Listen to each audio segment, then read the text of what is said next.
Hi viewers, welcome to our channel. YS Viveka హత్య కేసుకు సంబంధించి వైఎస్ సునీత గారు ఒక ప్రెస్ మీట్ పెట్టి కొన్ని సంచలన విషయాలు అయితే బయట పెట్టడం చూస్తున్నాం. సో ఈ ఇష్యూలో ఆమె జగన్ గారిని కూడా ఇన్వెస్టిగేషన్ చేయాలని డిమాండ్ చేయడం చూస్తున్నాం.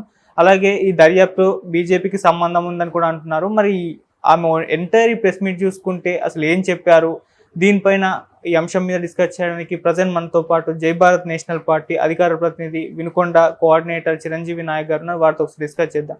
సార్ నమస్కారం. సార్ నమస్తే. జై భారత్ అండి. సార్ ప్రెస్ మీట్ మీరు కూడా చూసే ఉంటారు, సునీత గారి ప్రెస్ మీట్. మరి ఓవరాల్గా చెప్పింది చూసుకుంటే జగన్ గారికి ఓట్ వేయొద్దు, ఆయన్ని కూడా ఇన్వెస్టిగేషన్ చేయాలని కూడా చెప్పడం చూస్తున్నాం. బీజేపీ హస్తం ఉంది, అంటే దర్యాప్తు లేట్ అవ్వడానికి కూడా కారణం బీజేపీ అని కూడా అంటుంది. మరి మీరేం చెప్తారు సార్? మొత్తం అంటే ఈ ప్రెస్ మీట్ని మనతో పాటు ఆంధ్రప్రదేశ్లో ప్రజలు ప్రతి ఒక్క ఓటరు రేపు ఓటు వేయబోయే వాళ్ళని చాలా నిశ్చితంగా పరిశీలించాలండి. ఎందుకంటే సొంత కుటుంబం యొక్క విశ్వాసం కోల్పోయిన వ్యక్తి ఆంధ్రప్రదేశ్కి ముఖ్యమంత్రిగా ఉన్నాడు. సొంత చెల్లేమో పార్టీ నుంచి తనతో డిఫర్ అయ్యి ఆస్తి తగాదాలు పెట్టుకుని బయటకు వచ్చేసారు. ఇప్పుడు బాబాయ్ కూతురేమో మా బాబాయ్ని చంపిన దాంట్లో ఈయన హస్తం ఉందని డైరెక్ట్గా ఈయన మీదే ఆరోపణలు చేస్తున్నారు.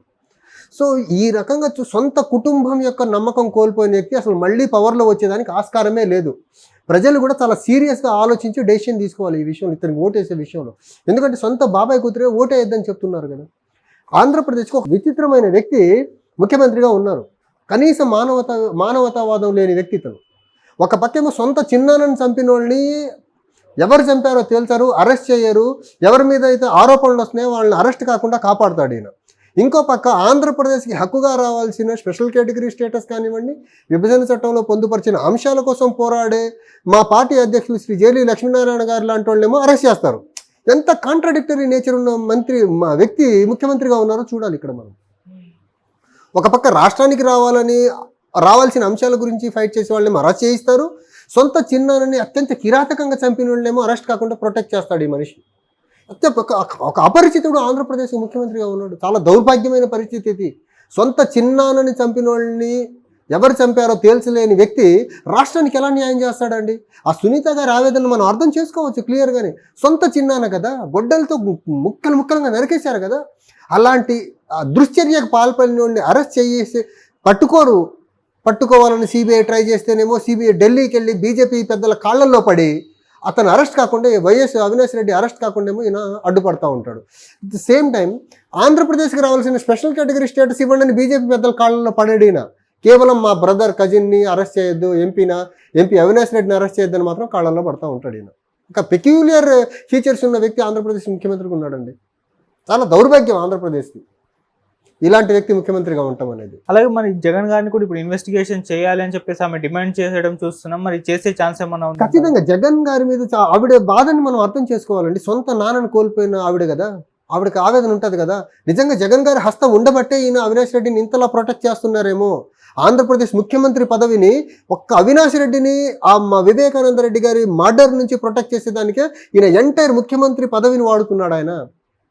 తప్ప ఆంధ్రప్రదేశ్కి ఆయన చేసిన మేలు లేదు, ఆంధ్రప్రదేశ్ సాధించింది ఏం లేదు. వాళ్ళ బాబాయ్ హత్య కేసులో అవినాష్ రెడ్డి అరెస్ట్ కాకుండా ముఖ్యమంత్రి పదవిని అడ్డుగా పెట్టేస్తున్నారు వీళ్ళు. ఆ ముఖ్యమంత్రి పదవిని అడ్డు పెట్టుకొని అరెస్ట్ కాకుండా కాపాడుతున్నారు వీళ్ళు. బీజేపీ ఎందుకు సహకరిస్తుందంటారు? అంటే బీజేపీ ఎందుకు సహకరిస్తుందంటే ఒకటండి, ఆంధ్రప్రదేశ్కి రావాల్సిన ఏది ఈయన అడగట్లేదు కదా. తద్వారా బీజేపీ మీద ఒత్తిడి పెట్టట్లేదు కదా. వాళ్ళ కాళ్ళకి వెళ్ళి సాష్టాంగ నమస్కారాలు చేస్తున్నారు కదా. బీజేపీ వాళ్ళకి కావాల్సింది, కేంద్ర పెద్దలకు కావాల్సింది ఇలాంటివాడే కదా. కాళ్ళల్లో పడుతున్నాడు, ఓకే, ఇంకెందుకు. అలా సునీత గారు కూడా కాళ్ళల్లో పడితే మేబీ దాన్ని ఏమైనా ఇంటెన్సిఫై చేసేవాళ్ళేమో. సునీత గారేమో డెమోక్రాటిక్ మేనర్లో చట్టబద్ధంగా న్యాయబద్ధంగా కోర్టుల ద్వారా వెళ్తున్నారు. అది వాళ్ళకి పొసిగుండొచ్చు. మేబీ సునీత గారు కూడా ఈ బీజేపీ పెద్దల కాళ్ళల్లో పడి ఉంటే మేబీ కొంచెం సీరియస్గా ఆలోచించి జగన్ రెడ్డి గారి మీద, అవినాష్ రెడ్డి గారి మీద ఏమైనా యాక్షన్స్ తీసుకునేవాళ్ళు. సో ఈయన కాళ్ళల్లో పడుతున్నాడు, కాళ్ళల్లో ఆవిడేమో ఆత్మగౌరవంతో ఫైట్ చేస్తూ ఉన్నారు, ఈయనేమో ఆత్మగౌరవం కోల్పోయి కాళ్ళల్లో పడుతున్నారు. అందుకని బీజేపీ మద్దతు పలుకుతుందేమో వీళ్ళకు. ఇటువైపు చూస్తే సునీత గారికి చంద్రబాబు గారు అండ్ జనసేన అధినేత పవన్ కళ్యాణ్ గారు కూడా మద్దతు తెలపడం చూస్తున్నాం. ఆంధ్రప్రదేశ్లో ఈ చర్య పర్టికులర్లీ ఇప్పుడు ఆ హత్య ఉదంతం చూసి ఎవరన్నా ఆవిడకి మద్దతు పలకాల్సిందేనండి. ఒక సొంత బాబాయిని చంపిన కేసులో అంతమంది ఆవిడకి మద్దతుగా నిలుస్తుంటే సొంత అన్న మద్దతుగా ఇది చాలా హేయమైన చర్య.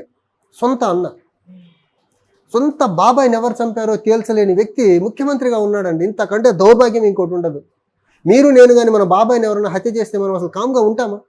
తేల్చమా? దాన్ని ఫైట్ చేయమా? ఈయన కనీసం ఎప్పుడన్నా ఫైట్ చేశాడా దాని మీద? ఫైట్ చేయకపోగా ఆవిడ మీద నెగిటివ్ ట్రోలింగ్స్ చేయిస్తాడు. అవును. ఈయన సొంత చెల్లి మీద నెగిటివ్ ట్రోలింగ్ చేయిస్తున్న మనిషి అండి ఈయన. ఇంకా వేరే చర్యలను ఎలా ఆపుతారు వీళ్ళు? సో ఇప్పుడైతే ఎలక్షన్స్ టైంలో ఆమె చేసిన ఈ సంచలన వ్యాఖ్యలు అంటే అంటే ఎలక్షన్ టైం కాదండి, సారీ, ఆవిడ వాళ్ళ ఫాదర్ని కోల్పోయి ఉన్న వ్యక్తి. దీన్ని ఆ హత్యని, ఆ అమ్మాయి బాధని మనము ఎలక్షన్తో ముడిపెట్టలేము. అంటే డే 1 నుంచి ఆవిడ ఫైట్ చేస్తున్నారు. అవును, ఎలక్షన్తో ముడిపెట్టాల్సిన అంశం అయితే కాదు ఇది. జగన్ కి ఓట్లేయొద్దు అని చెప్పేసి అంతే ఎలక్షన్ కదా, టైంలో చెప్పడం అంతే కదా. చూస్తున్నాం కదా. ఆవిడ అనుమానం కదా అది. ఈ జగన్మోహన్ రెడ్డి హత్య వెనకాతలు ఉన్నాడు అనుమాన పడుతుంది ఆవిడ. ఆవిడ అనుమాన పడుతుందంటే ఆవిడకి తెలియకుండా, అనుమానం కూడా కదా, ఆవిడకి తెలిసి ఆవిడ మాట అంటున్నారు. ఖచ్చితంగా ఆవిడకుండే ఇన్ఫర్మేషన్, కుటుంబ సభ్యురాలు కదా, ఆవిడకి మనందరికంటే ఎక్కువ ఇన్ఫర్మేషన్ తెలిసి ఉంటుంది. ఎవరెవరు దీని వెనకాతలు ఉన్నారనేది, ఎవరెవరిని జగన్మోహన్ రెడ్డి ఎలా ప్రొటెక్ట్ చేస్తున్నారనేది మనందరికంటే ఎక్కువ ఇన్ఫర్మేషన్ ఎక్కువ సునీత గారి దగ్గర ఉంటుంది కాబట్టి ఆవిడ ఆ మాట అని ఉంటారు. ఆ మాట అర్థం చేసుకోదగ్గ మాటే అది. సార్ లాస్ట్ టైం అంటే ఈ మర్డర్ జరిగినప్పుడు చూసుకుంటే సాక్షి పేపర్లో నారాసుర రక్త చరిత్ర అని చెప్పేసి పెద్ద ప్రింట్ చేశారు. సో అది ఎలక్షన్స్ టైంలో జగన్ గారికి చాలా యూజ్ అయ్యి ఆయన అధికారంలోకి రావడానికి ఒక కామనర్స్ తో పాటు మనలాంటి వాళ్ళు కూడా చాలా మంది నమ్మేశారు కదండి. నిజంగా టీడీపీ వాళ్ళే చేయించారేమో, దీని వెనకాల ప్రభుత్వం కుట్ర ఉందేమో, ఎలక్షన్లో గెలిచేదానికి ఆయన కడప జిల్లాలో ఆయన కొంచెం పట్టున్న నేత కాబట్టి ఆయన తొలగిస్తే కొంచెం ఆ పార్టీ వైసీపీ బలం తగ్గుద్దేమోనని ఇలా చేస్తుంటే అందరూ నమ్మారు. కానీ దీని వెనకాతలు ఇంత పెద్ద కుట్రుండి సొంత బాబాయిని వీళ్ళే చంపేశారనేది చాలా లేటుగా బయటకు వచ్చింది కదా. ఆ హత్య కూడా వైసీపీ పవర్లోకి వచ్చేదానికి హెల్ప్ అయింది వీళ్లకు. సానుభూతి ఓట్లు పడ్డాయి దానివల్ల. ఆ సానుభూతి ఓట్లు వేసిన వాళ్ళందరూ ఈసారి చీత్కరించుకుంటారు వైసీపీని. సొంత బాబాయ్ హత్య చేయించి సానుభూతితో గెలిచాడు ఈయన. సో ఇప్పుడన్నా మరి ఏదైతే సునీత గారు చెప్పిన ఈ వాక్యాలకు నేనైతే ఆంధ్రప్రదేశ్ వాస్తవ్యుడిగా జై భారత్ నేషనల్ పార్టీ తరఫున ఒకటే అపీల్ చేస్తున్నా, సొంత చిన్నాన్న మర్డర్ని తేల్చలేని వ్యక్తి ఆంధ్రప్రదేశ్కి న్యాయం చెయ్యలేడు. ఇలాంటి వ్యక్తి ముఖ్యమంత్రిగా కొనసాగేదానికి అర్హత లేదు. ఖచ్చితంగా రాబోయే ఎన్నికల్లో తగిన బుద్ధి చెప్పాలి. అప్పుడే ఆంధ్రప్రదేశ్ అభివృద్ధి చెందుద్ది. ఇలాంటి వ్యక్తి ముఖ్యమంత్రిగా ఉన్న రోజులు కేసుల నుంచి రక్షణ పొందేదానికి ఆ ముఖ్యమంత్రి పదవిని వాడుకుంటాడు తప్ప ఆంధ్రప్రదేశ్ని అభివృద్ధి పదంగా ముందుకు తీసుకెళ్లలేడు. కేంద్రం నుంచి రావాల్సినవి బీజేపీతో ఫైట్ చేసి సాధించలేడు.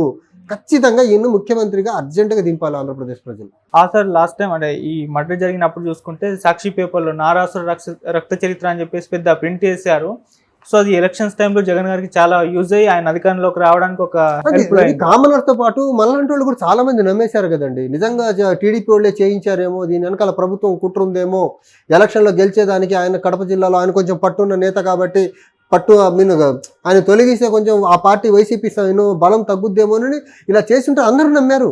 కానీ దీని వెనకాతలు ఇంత పెద్ద కుట్రుండి సొంత బాబాయిని వీళ్ళే చంపేశారనేది చాలా లేటుగా బయటకు వచ్చింది కదా. ఆ హత్య కూడా వైసీపీ పవర్లోకి వచ్చేదానికి హెల్ప్ అయింది వీళ్లకు. సానుభూతి ఓట్లు పడ్డాయి దానివల్ల.